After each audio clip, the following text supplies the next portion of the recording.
Hello, I'm Jon Rogers and welcome to Anglian Asks. We're going to put some questions to the players they hopefully haven't been asked before, and it's brought to you with Anglian Home Improvements. So with me I have Mr. Michael McGovern with us. Thank you very much for being here, Michael. So, it's a typical day in the life of a Norwich City footballer. You've got some training in the morning, you've got a little bit of downtime, and then you've got a match day. So it's a typical Tuesday, say. So, you wake up, what time roughly? Wake up, if it's a match day, I'll probably have a lay-in. If it's during the week, I'm up with the kids, could be like 6, half 6. 6 o'clock, so they're your alarm clock, are they? Yeah, they're quite early, but match day, I'd sleep in, wait for look after the kids, maybe till about 8 o'clock or something like that. Okay. What's your typical breakfast? Porridge with honey, just started trying to eat that over the last few years, and I didn't like it at the start, but I like it now, and it's better, keeps you fuller for longer, I think. So what's your favourite cereal of all time? One cereal you could have? Frosties. Frosties, finally, someone said it.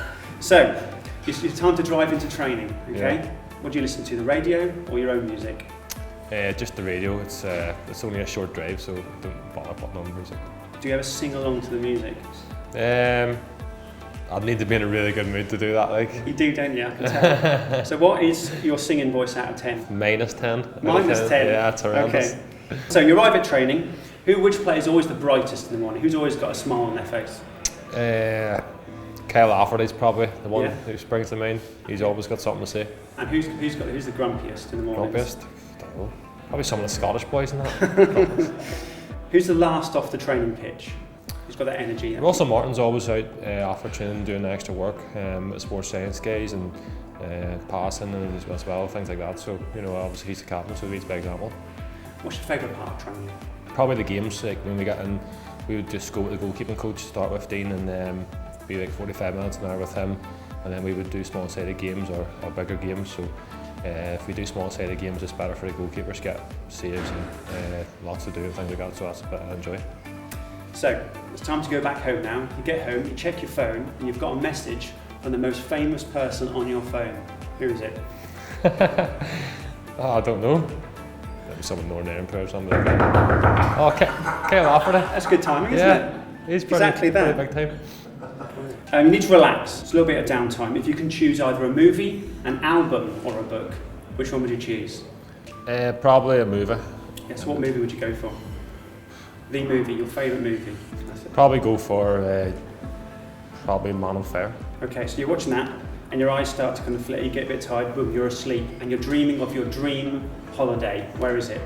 I like New York. When I went to New York, I went there with my wife a few years ago before we had kids, and I've always wanted to go back. So it's not really a relaxing holiday, but I like the city, and I'd like to go back sometime.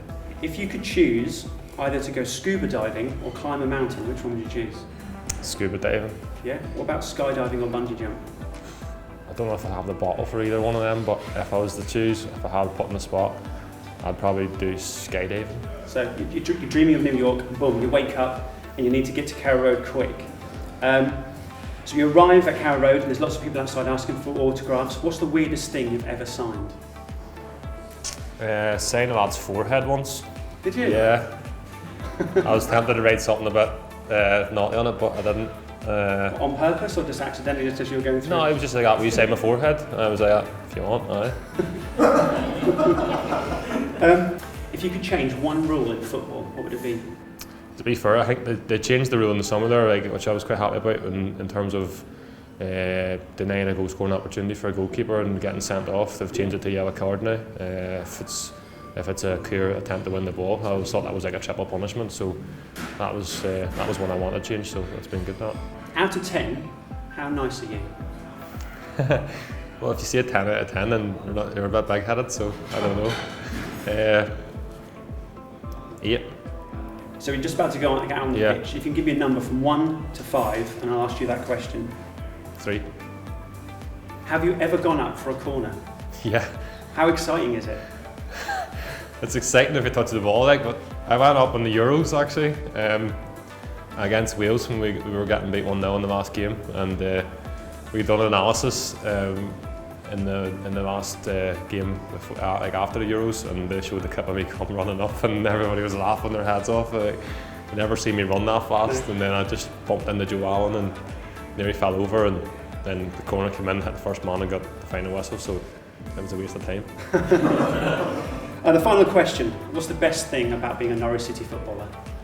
It's brilliant, you know, having such a large fan base and the atmosphere every week, and it's something I really enjoy, and I'm looking forward to playing even more. Good man. Thank you very much. Thank you.